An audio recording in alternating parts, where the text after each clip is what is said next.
were an independent agent before COVID, and you decided to jump into the pool of team building. What was the aha or the defining moment or the thing when you said, you know what, I'm going to leave the independent and I'm going to go build a traditional team?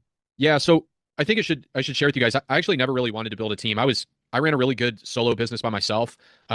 I worked my own systems. I worked my own stuff. So like I was my own perfect mess. I had a transaction coordinator that worked the back end of my business for me, and she did a really nice job. But I was only responsible for me. And what was really nice about that is like I got to do whatever I wanted, whenever I wanted to do it. And then I had started dating somebody, and I got really serious with them. And I looked up one day, and I was really strapped for time. So I would have multiple buyers looking in the same neighborhoods at the same properties 2 hours apart. And so I'm driving all over the place. I'm running ragged, and I'm doing a lot of business. And at the time, if it was like 2019, 2020, I was doing somewhere in the ballpark of like 60 to 80 transactions a year. And the money was great, but everywhere in my life started to really suffer. And so I was really strapped for time. And so the one thing I wrote down here that I think is really important when you're wondering about like why you would start a team or what helps you get over the hump is like, it's the question of like, why would I do this? And so I think there's two critical things that you need to look at when you're considering this. One is being like, do you have a surplus of opportunity to be able to share with somebody? So look, I'll just say this, like, I don't think it makes a ton of sense for you to start or build a team if you don't even have enough business to keep yourself busy. So there would be the first thing is like surplus and opportunity. I have too many leads that fall through the cracks, or my database is too big that I can't satisfy or manage it. So there's the first thing. And the second thing I would say is like,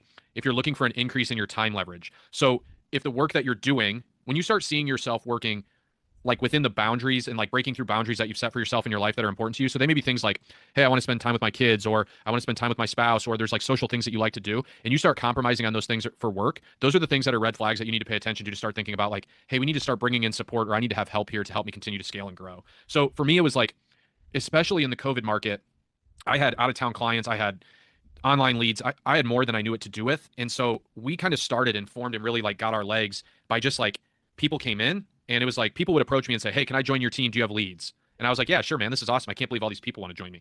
And what I would tell you is if I could go back and do it over again, I would have built much stronger and much cleaner foundational pieces and much better organization about how I wanted to run my team and much more clarity around it than just saying, hey, if you have a pulse and you want to come hang out and you're a pretty decent person, you can come work for me. And we've spent a lot of the last couple of years like building it up and tearing it down and building it up and tearing it down. And it's a pretty common thing.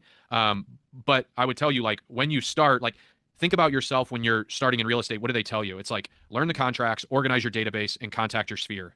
Well, those same basics are what you need to be doing when you start your team. And so it's like, how are you vetting agents to get in your team? And what are your core principles? And what kind of accountability are you going to have? And you can't say you're not going to do any of it, because what will happen is you'll build something that's so big that you have to go back and unwind and fix all of those bad habits that you have.